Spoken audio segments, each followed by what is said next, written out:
Hi, I'm Dr. Surindher. I'm the Director of Cosmesis India. We are an aesthetic surgery and plastic surgery center in the heart of Bangalore on Brigade Road.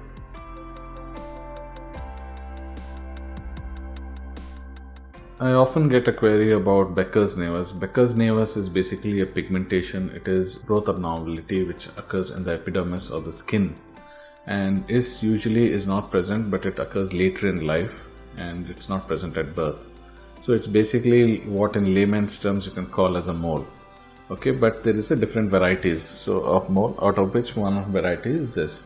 The problem is basically in the epidermal layer of the skin, and it is because of epidermal hypergrowth.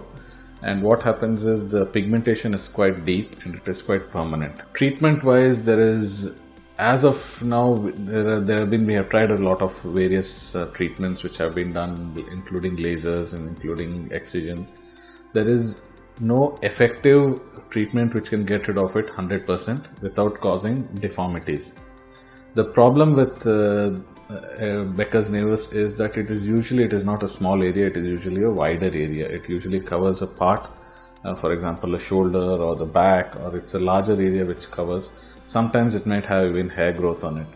The hair part of, yes, you can do something and you can remove it, you can do lasers, you can do electrolysis, there are a lot of things which you can do to remove the hair. But the pigmentation is usually deep and it is in the full thickness of the skin. So once that is there, any treatment that you do, for example lasers, also are effective only to a certain depth, because of which it doesn't eliminate it completely.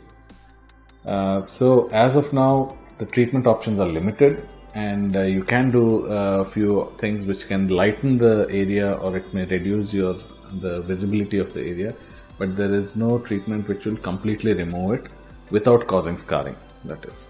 If not, you will have to go in for surgery if it is in a critical area, but in surgery you have to remove the nevus and put in a skin graft or do a flap, and that we usually reserve it for when the nevus is in a critical area or when it is in areas which are very visible and you need to do something about it. But in all those cases, yes, you will have some amount of scarring depending on what kind of a procedure that you do.